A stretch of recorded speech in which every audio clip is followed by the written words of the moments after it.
Good afternoon, ladies and gentlemen. My name's James Walsh. I'm Head of Membership Engagement here at the PLSA, and it's a pleasure for me to welcome you back to the plenary sessions, also to welcome the people who I believe are dialing in online on the live web streaming, and of course a particular pleasure to welcome our speaker, Allison Schrager, who's going to be speaking to us under the heading An Economist Walks into a Brothel. Surely the first time a brothel has featured in the PLSA's conference event programs. And of course the brothel in question, together with the big wave surfing industry, the horse racing people, that's one of the business sectors that Allison's going to be examining and explaining to us some of the lessons we can learn about how they go about managing risk.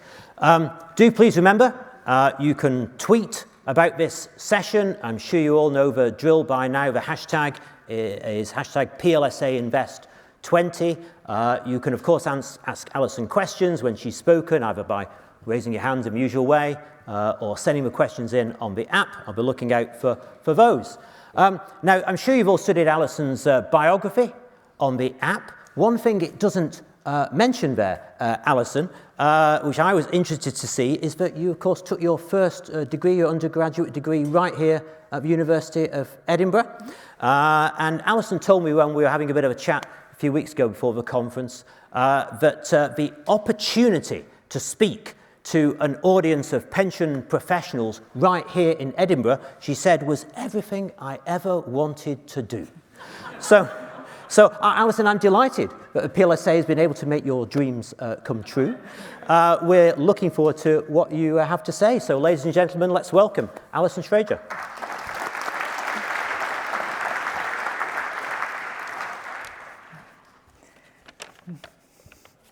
So thanks so much for having me. This is actually like my dream gig because Edinburgh is one of my favorite cities, and I'm an economist who specializes in retirement. So pension people are my people, so it doesn't get better than this.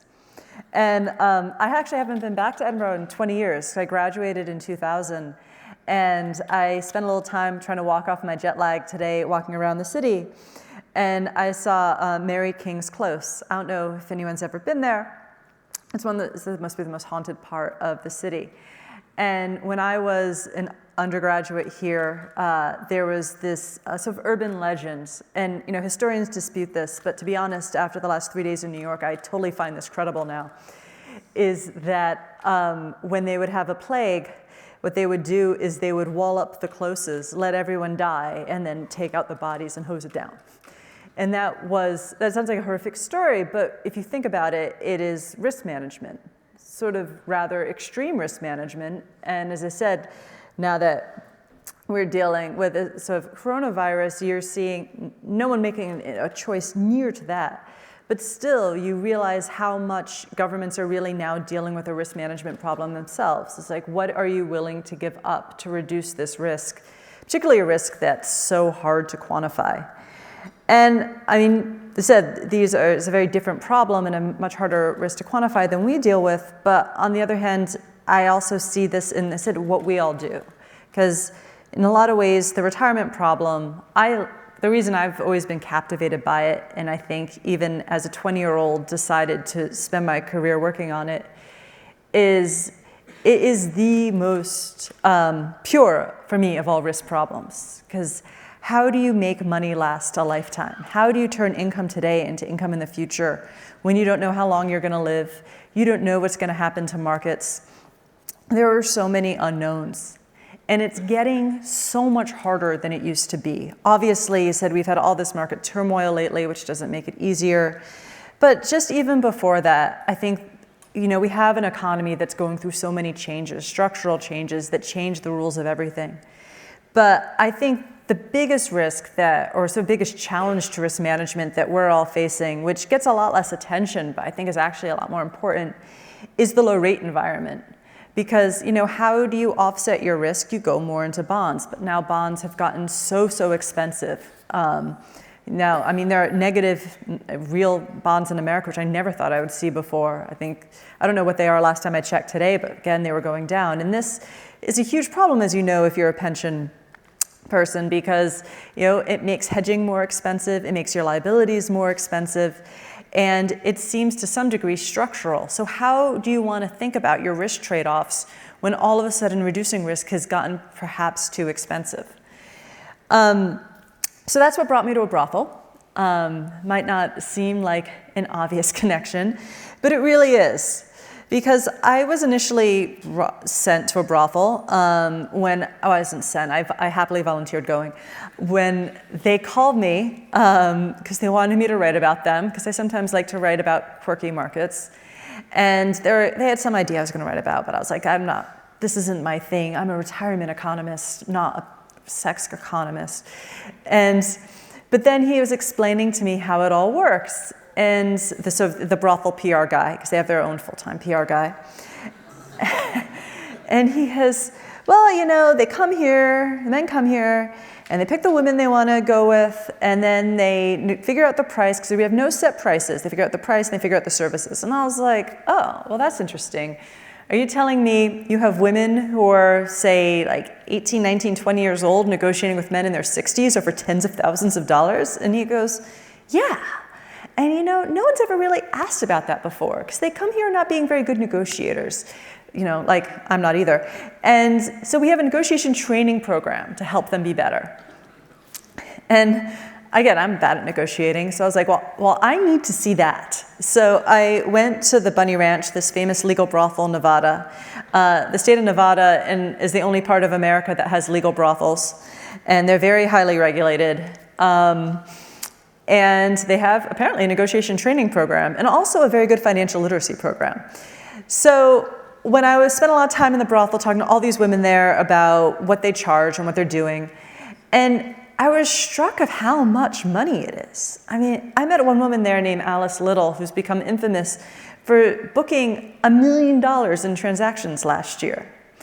I mean, it was amazing, especially because I had written about sex work before in the black market, which is where most sex work occurs in America.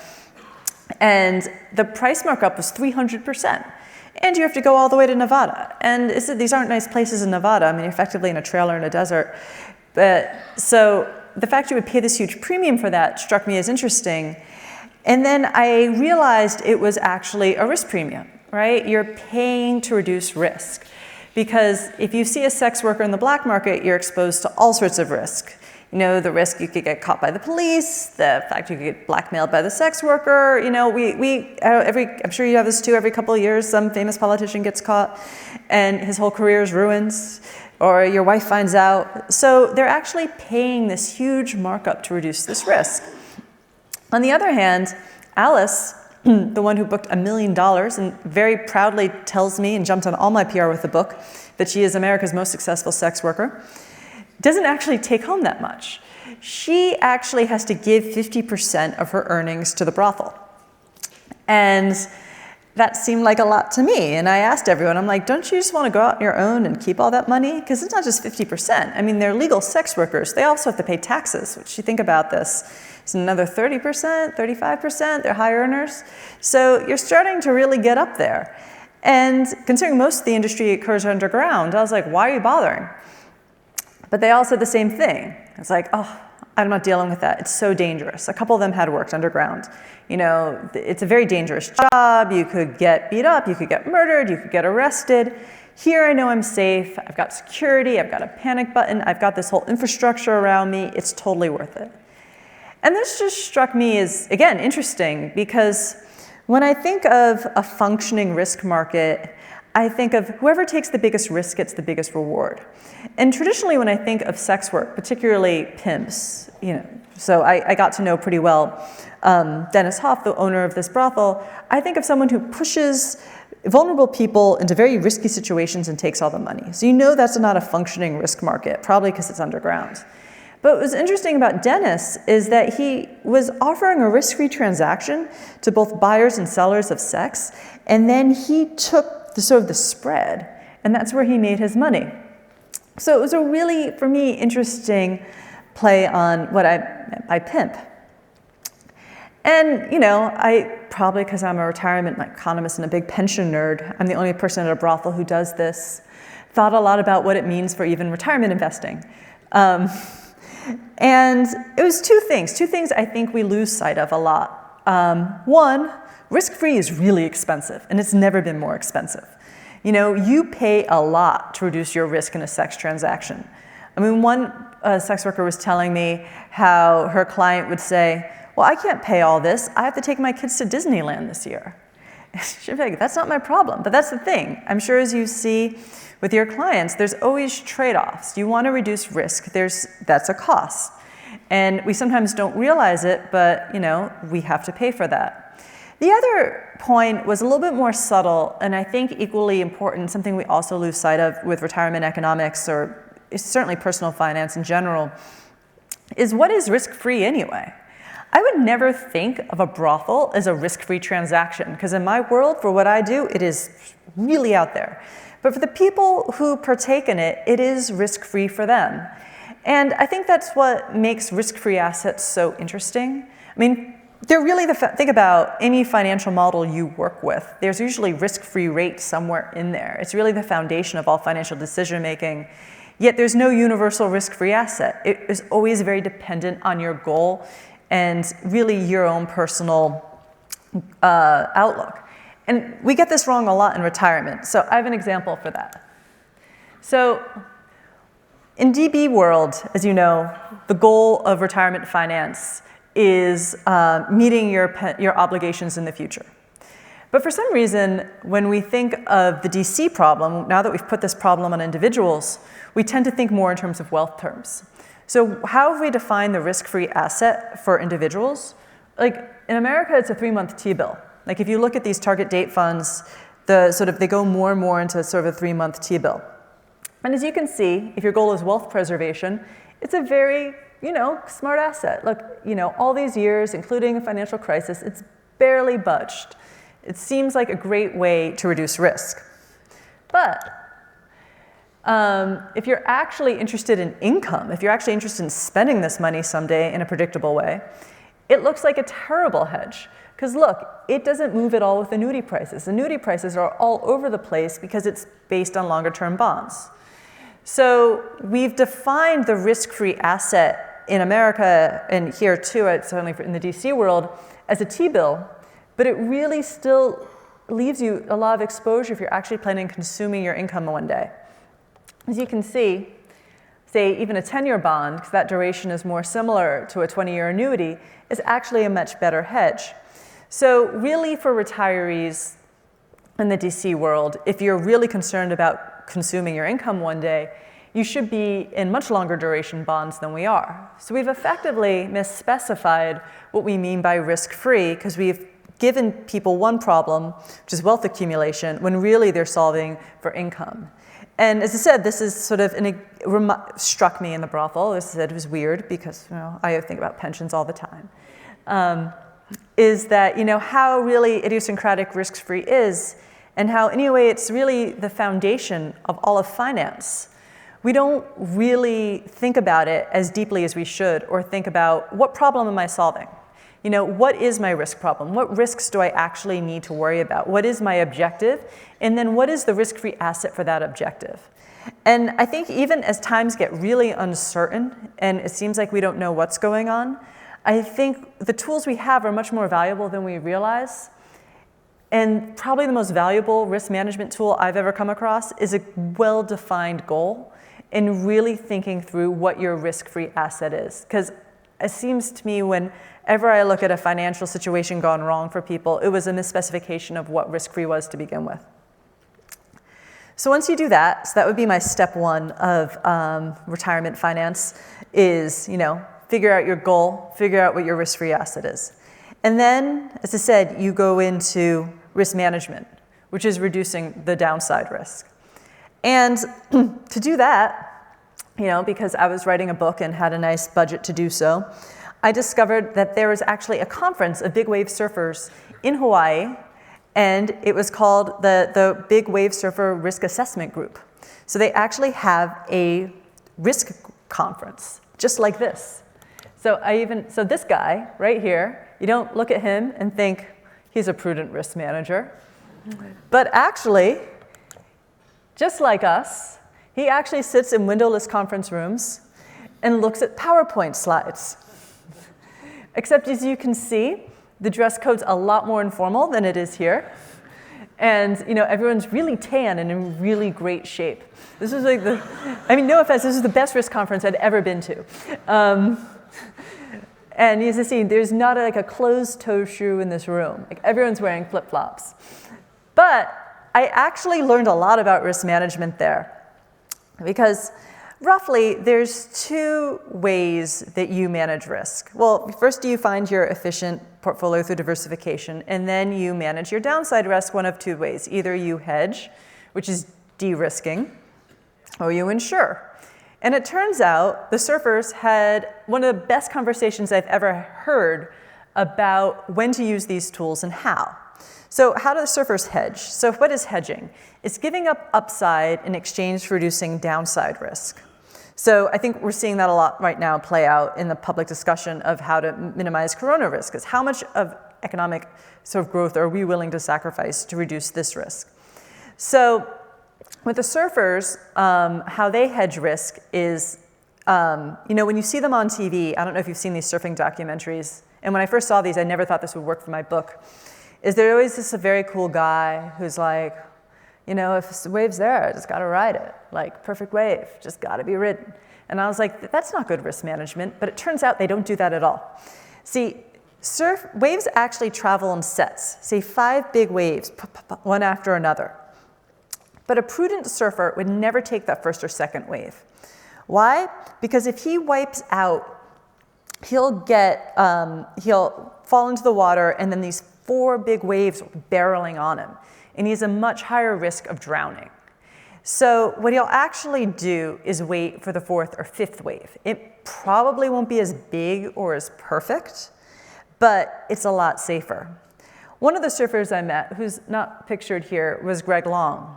And when I said I want to explore surfing risk, everyone said you have to talk to Greg Long. Greg Long is the best risk minimizer you're ever going to meet.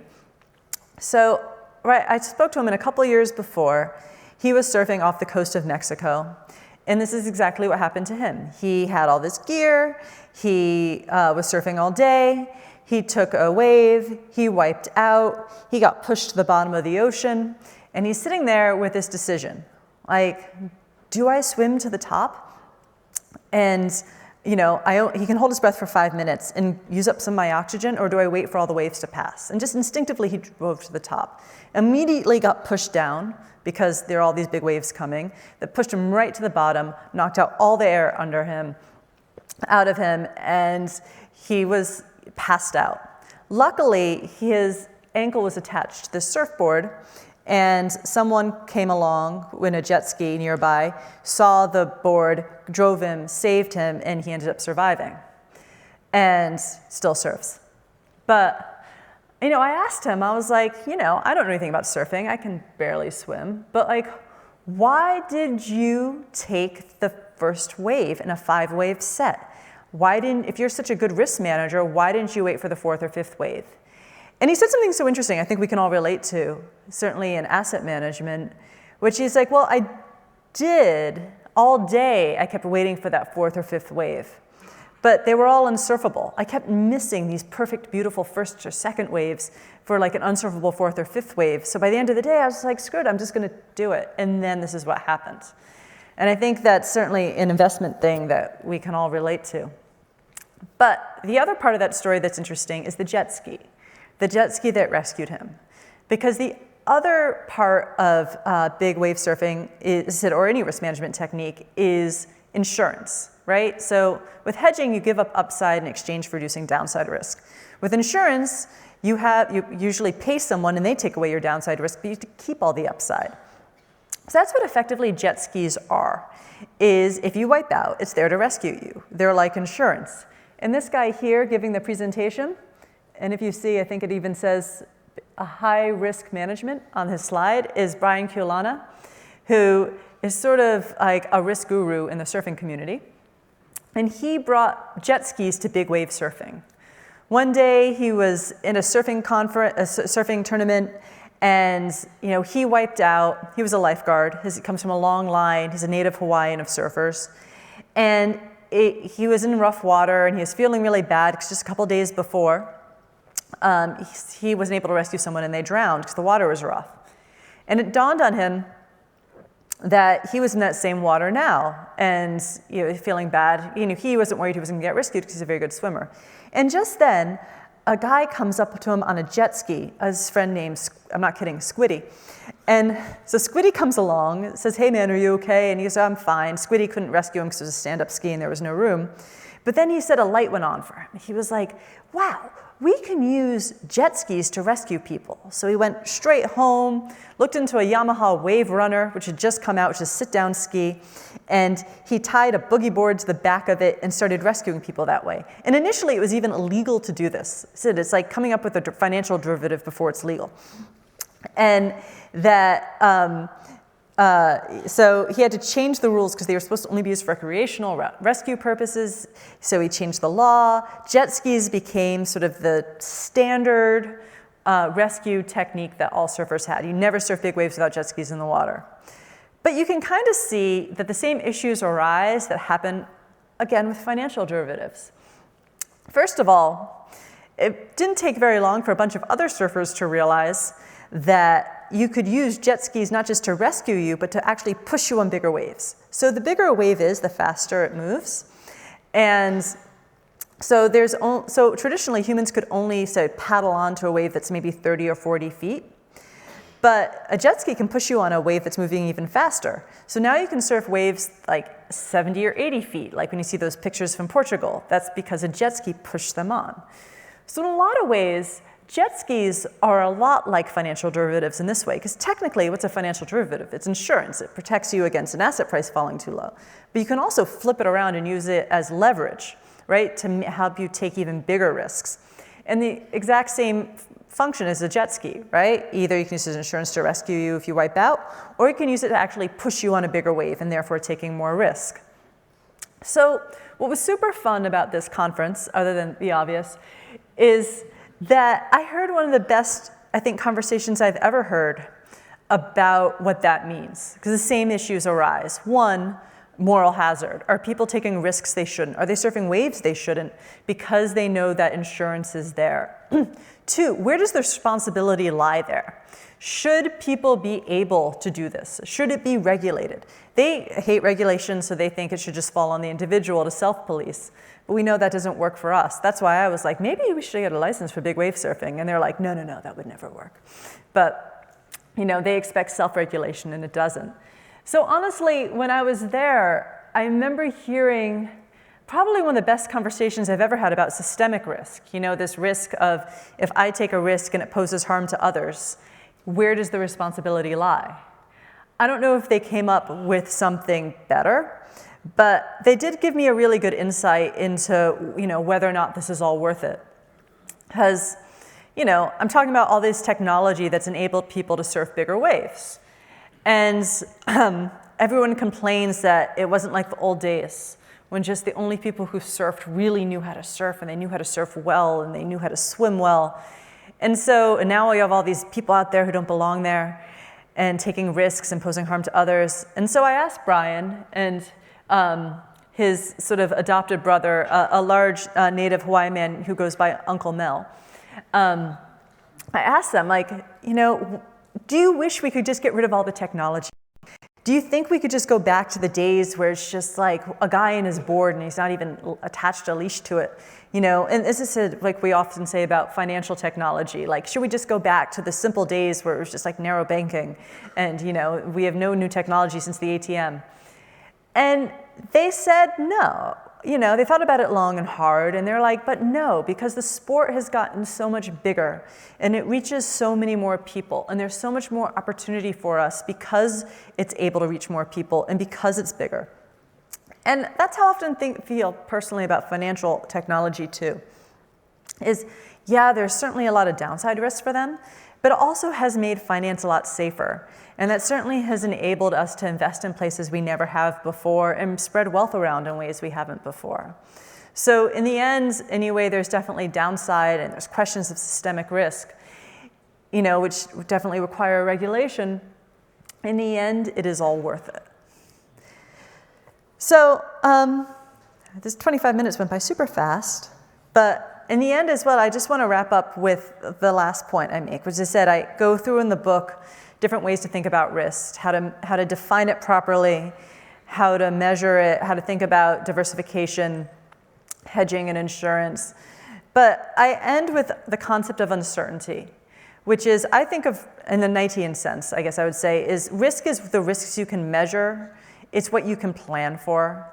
But as I think we're all experiencing right now, there's also this huge risk that you can't anticipate, that just comes along.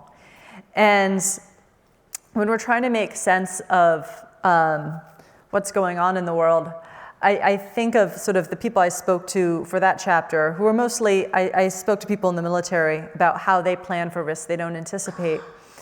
And the key is always, as well, flexibility, that ability to be resilient, no matter what goes at you. And that's one reason, as dark as things seem right now, I'm somewhat optimistic for the medium to long term, because it seemed, or we hope anyway, that in a lot of ways the economy was fairly resilient coming into this. And so hopefully, that's all you can hope for. You can't predict every shock that will come along, but you can look at where you are beforehand and say, am I resilient? Am I flexible? Is my balance sheet in good shape? How are our household balance sheets? How are corporate balance sheets? Well, they're not as good, but you have household balance sheets. Or how, maybe not as good as well, as how well poised is the government to handle this? And again, we can't predict everything, but hopefully we can be resilient and responsive to it, because managing risk is important. The fact that uncertainty happens isn't an excuse not to manage risk, but because something works 80 or 90% of the time, that's still a lot better than zero. But you also still always have to maintain that little bit of flexibility and resilience, just in case things don't go as you turn out.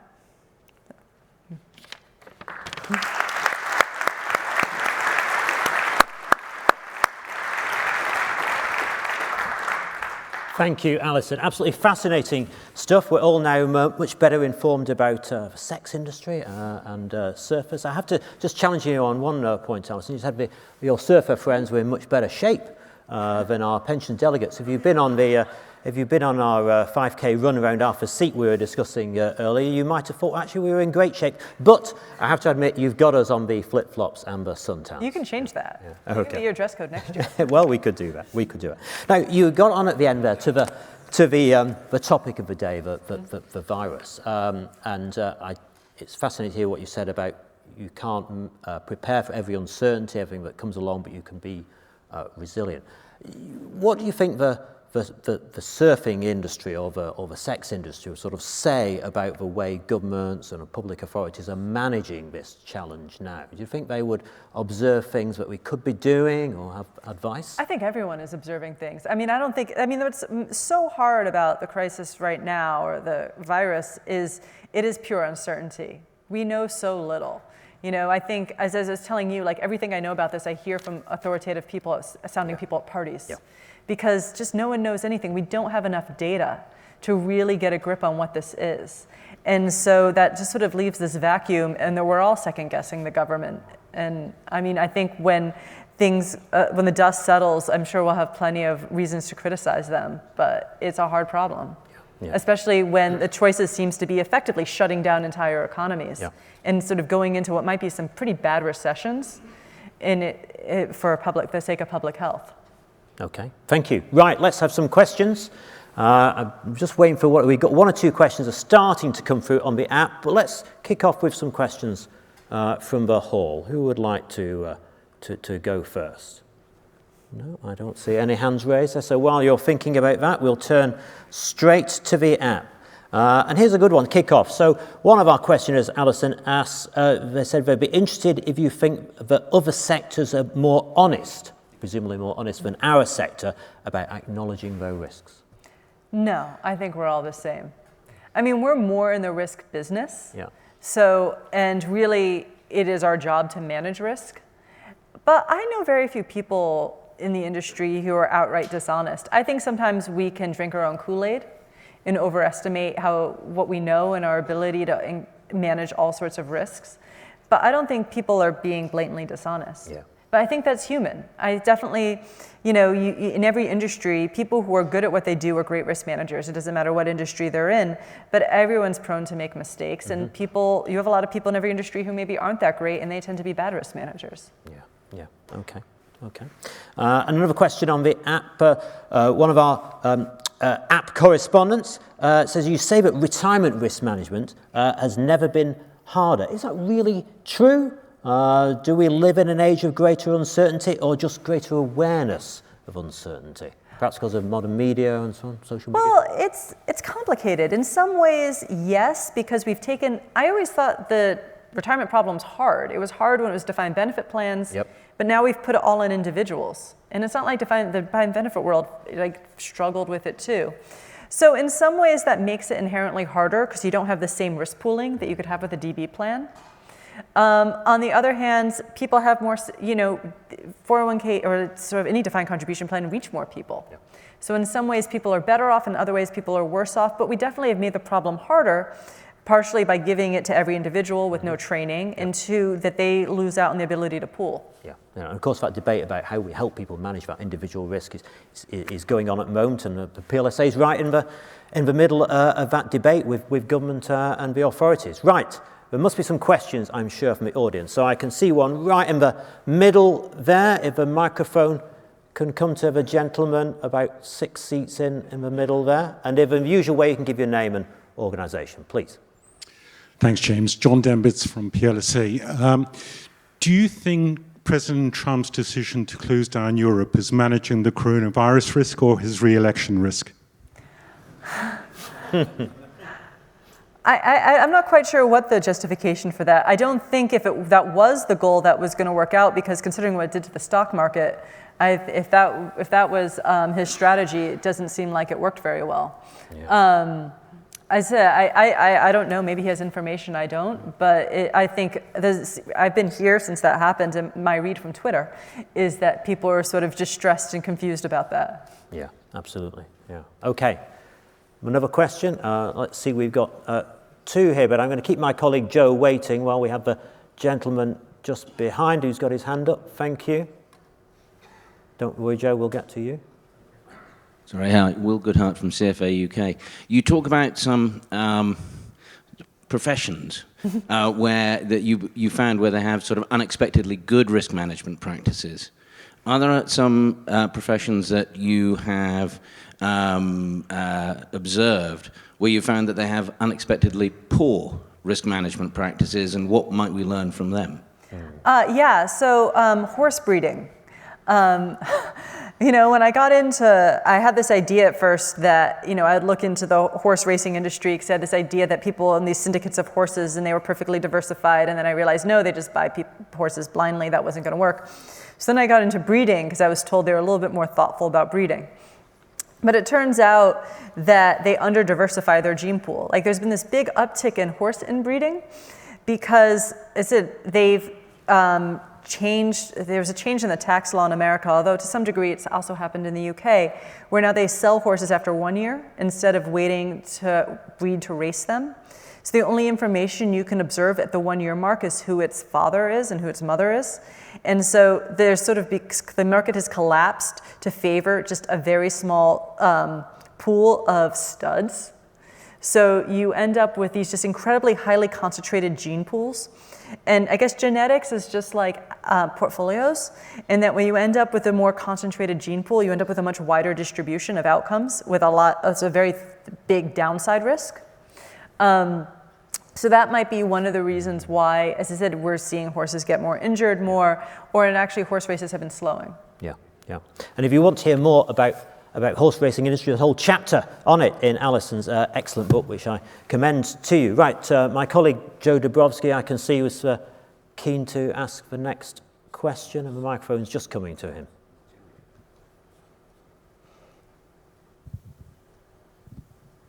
Thank you, James. Thank you, Allison. My question was, the groups that you identified today and we're talking about are very directly linked to their risk. It's almost like the risk that they're bearing. In the pension sector, whether you're in a DB or DC scheme, you're quite often there's an intermediary in the middle, whether that's the trustee or somebody else. do you think that dilution impacts, well, how might that dilution impact the engagement element of the appreciation of risk from a kind of member perspective? Because they don't see it in many cases and don't appreciate it, and therefore may not take the decisions necessary based on that. So you mean the trustee who makes decisions about? So if I'm a member, I might not really appreciate the risk because somebody else is taking care of that for me. I might think, but maybe they should be thinking about it a bit more. Yeah, I mean, I think this was one of the reasons defined benefit plans weren't very successful, is they're incredibly expensive.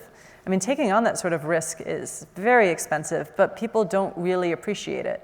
In fact, I saw a tweet from a former colleague about the stock market the other day about markets going down, and she's like, gosh, I miss defined benefit plans. And I'm like, well, it's not like they're doing any better today than your 401k. I mean, that risk doesn't go away. It's just becoming more, you're now actually realizing your exposure to it. So I think that's certainly a problem. But, one thing I was heartened by, people always ask me what surprised me. And, I was never much of a behavioralist as an economist. That just wasn't my training. But I became even more skeptical about behavioral economics writing this book because I decided, what does it even mean to have a bias or be irrational? So much of that comes down to how information is presented to you and your experience dealing with that risk. I found all these people who had no training at all, but were really brilliant risk managers because they saw that same problem regularly and they were trained in how to manage it, or they weren't trained in our way of doing things, but they were trained in their field. And you do find that people make great risk decisions and have a great appreciation for risk and can understand it very well when they see problems repeatedly. People get better at risk when they get older. So I think it's a challenge, and that was really what motivated me to write the book, is to have people appreciate risk management and its value a lot more. Because certainly I think in the financial industry, I think the big value add is certainly for sort of, especially asset management, is risk management. It's not just beating the market. Risk management to me is much more valuable and important, but not very well understood at all. Not even with the intermediary, even if you're just dealing with people directly, people don't understand how valuable it is. And I think we need much better communication tools to help people realize that. Yeah. And you said that, older people in general are better at managing risks. One of the questions on the app sort of keys into that, I suppose. It says, given the current low interest rate environment of a potential to miss out on the wonders of compounding, are younger generations most exposed to the risk of a poorer retirement? If they go with it depends how you look at it. I mean, you could also argue that we could have a 40-year bear market. Yeah. So you're reducing that risk. I'm always a big believer that there's no shame in risk aversion. If you're not comfortable with loss, then you just shouldn't be in risky assets, and that's okay. You just have to save more. Again, you have to think about, this is more expensive. Low risk is expensive. That means I have to save more. If you're comfortable with that, that's fine. But most of us don't have the luxury of making that choice, and we do have to deal with more risk. Yeah. Okay. Thank you. Right. More questions from the hall. Sure, I saw one or two people twitching like we're going to raise their hands. No, maybe you're just thinking about it. So we'll go back to the app. And there was one here about regulators. We love talking about regulators at PLSA. We're talking about maybe not love them. The UK regulations and new codes have been designed to reduce systemic risk and hasten consolidation and bolster balance sheets. But US public plans continue to live in la-la land with 8% return assumptions and huge deficits. You can tell us if that's true. My favorite topic. This isn't sound risk management. It's terrible risk management. Like I said, the group of pension academic economists, and there's 4 of us, and I think we wake up every day to be angry about this. I mean, it's just, you just don't want to get me started. This is such an example of sort of why you need to set the right incentives. So I don't know if you realize, but public pension plans, so pension plans for state and municipal employees in America, they discount their liabilities at their expected rate of return, which makes no sense because your liabilities should be discounted at something that reflects the default risk that this is going to be paid. And these pensions are guaranteed by state constitutions. So they'll default on their bonds before they're going to default on their pension. So you can see putting the expected rate of return makes absolutely no sense. It also sets up some really skewed incentives, say to invest in much riskier assets, because the riskier assets, the higher the rate of return, and you don't have to pay any consequence for that.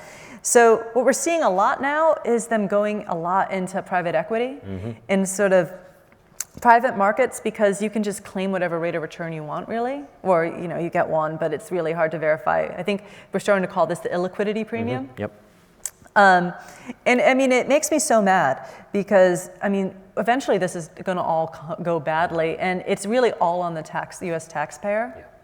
So yeah, I mean, I think this just shows about why good regulation is important, and why good regulation doesn't micromanage but sets the right incentives, because this just has created some really bad incentives. Yeah, because in the UK, the regulator, we'd like to think, would be stepping in and doing something about that, but not so in the UK. Yeah, I mean, I think it's a hard problem because, you have a lot of political influences that keep, as I said, like, there's a community of us who, like, for years have been getting upset about this, but no one really cares. Yeah.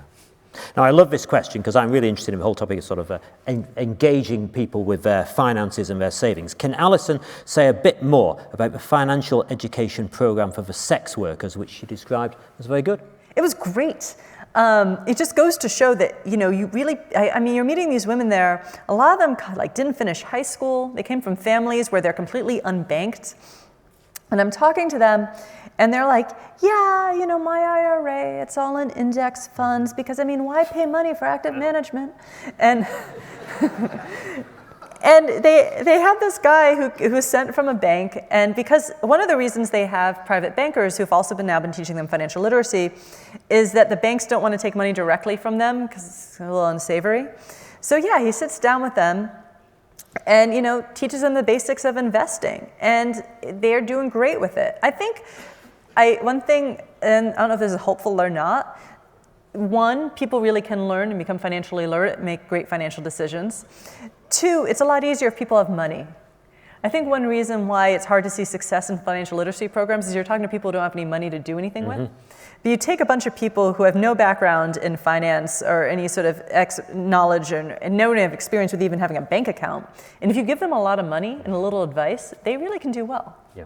So one of the arguments we hear in the UK pensions debate is that as people, we've got auto-enrollment's been in place for a few years now, people are starting to get DC pots building up to a sort of significant value, maybe the most valuable thing they'll own in a few years' time. And some people in our say at that point, there's going to be a bit of a step change, and people will start to really take an interest and engage with their finances. I mean, do you think that's a credible line of reasoning? I think we all hope that. Yeah. I mean, I said we're a little bit earlier to define contribution in America, and what we're finding right now is that, I mean, we didn't have the experience with annuities that you had. So, I mean, pension freedom is fairly new. Yep.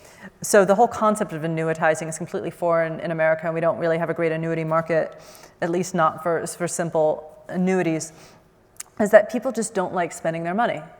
They will effectively spend under their rate of return each year, which is bad because it means they're probably underspending or have an really volatile income year to year, depending how market performance does. Like, given how much markets are down right now, like, I think it's bad that someone in their retirement, their income depends on market performance. But what we're finding is that people just really don't like handing over their money to an insurer, and they really don't like spending it. Yeah. And so they end up just spending their rate of return each year, which, again, one, they're unengaged. I think it's an unpleasant thing. I remember I was, and I think this is a big problem, is our own psychological barriers. When I was working at DFA, I was working with Robert Merton, and we were building a drawdown strategy. And I kept talking, I'm like, Bob, we gotta think about, end-of-life expenses, like long-term care, and it's really expensive to die in America. So people, I think, wanna hold on to their money for this stuff. And he kept saying to me, he's like, Allison, these are tail events. And I'm like, but they're really not. I mean, like, retirement only ends one way. And you kind of want it to be as comfortable as possible, and you don't want to be worried about money. But I was like, I wonder why Bob would say that. I mean, he is obviously a much more thoughtful risk person than I am. He's pretty knowledgeable. But I think it's people's own cognitive dissonance. And I think this is one of the reasons why I think financial planners will never be robots. Is I'm noticing the financial planners I know, one of their big value add is sitting down with people and forcing them to have this conversation. Because I think thinking about death and how you're going to finance your last years is just not fun. Yeah, absolutely not fun. But a question that we as an industry are going to need to address very much in the next few years. We'll be doing that. We're getting towards the end of our session. I just want to finish with one final question back with the surfers. You know, we've talked about a lot of lessons we can be learning from them, their example. Are there lessons the surfers could learn from the pensions and retirement industry? Yes. As I said, I was very emphatic that they need more regulation. Because if they're so concerned that people are not accounting for their negative externalities, to me as an economist, and I'm a free market economist more than anyone, but like I'm still like, that screams regulation to me. Like you can't expect people to do that. And I was like, you should have a license to be a big wave surfer with waves, you have to be licensed to scuba dive. They did not like that. But I was like, but you can't expect people to internalize their negative externalities. Okay, thank you. So, proportionate and appropriate regulation for the surfers, just yeah, low regulation is a good thing. Yeah. Okay. Well, we've no time for more questions, I'm afraid, ladies and gentlemen. But Allison is going to join us down in the exhibition area very shortly for a well-earned drink. So do come and have a word with a PLSA stand. Do remember, as ever, to rate the session in the app. Top marks from me. We're going to be convening again 9 o'clock tomorrow to hear from Baroness Saida Varsi and then Jamie Bartlett and Kirsty Walk of Newsnight fame as well. So thanks for attending today, and I'm sure you'll want to join with me in thanking Allison very warmly for a fantastic presentation. Thank you, Allison.